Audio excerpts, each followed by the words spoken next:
Good morning friends. আজকে আমি আপনাদের মাঝখানে আবার ভিডিও বানাতে চলে এসেছি। আমি রয়েছি মা ফ্লাইওভারের ওপরে। এখন যাচ্ছি আমি টালিগঞ্জে একটা পিকআপের উদ্দেশ্যে। তা বন্ধু, আজকের দিনে 21শে জুলাই ধর্মতলায় মমতা ব্যানার্জি বিশাল বড় সভা। প্রত্যেকটা গ্রামগঞ্জ থেকে প্রত্যেকটা মানুষ এসছে না সবাই অনুষ্ঠানে সহযোগিতা করতে। খুবই ভালো লাগে যে মানুষের এত ভিড়ের মধ্যে সবাই অনুষ্ঠানটাকে এবং তার বক্তৃতা শুনতে এসছে।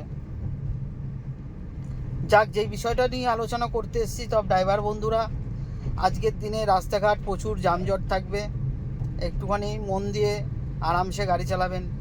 ইভি গাড়ি ব্রেকিং সিস্টেমে যেহেতু প্রবলেম, আপনারা মোটামুটি ব্রেকটা একটু ডিস্টেন্স রেখেই মারবেন দাদা, কারণ এই প্রবলেম খুব শিগগিরই সলভ হয়ে যাবে।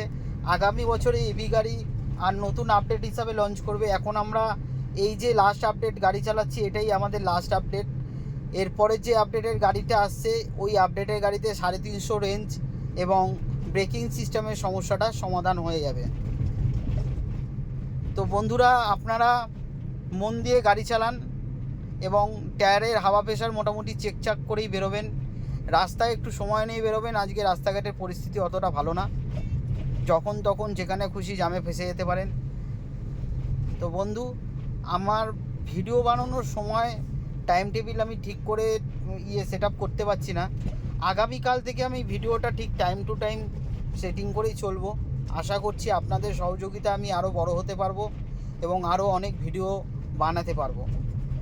এবং ইভি গাড়ির জন্যে যে ভিডিও আমি তৈরি করছি এবং করব সারা জীবন ধরে, এবং ইভি গাড়ির নতুন নতুন আপডেটও আপনাদের আমি দিতে থাকবো। নমস্কার বন্ধু, আজকের মতন এখানে আমি এন্ড করছি, কারণ অন দ্য ওয়ে আর প্লাস এই দুপুরবেলা বিভিন্ন ধরনের পুলিশ রাস্তাঘাটে ঘোরাফেরা করছে। আমাকে এরকম মোবাইল হাতে নিয়ে গাড়ি চালাতে দেখলে হয়তো ফাইন করে দিতে পারে। তো বন্ধুরা, আমি এখানেই ভিডিওটি স্টপ করলাম।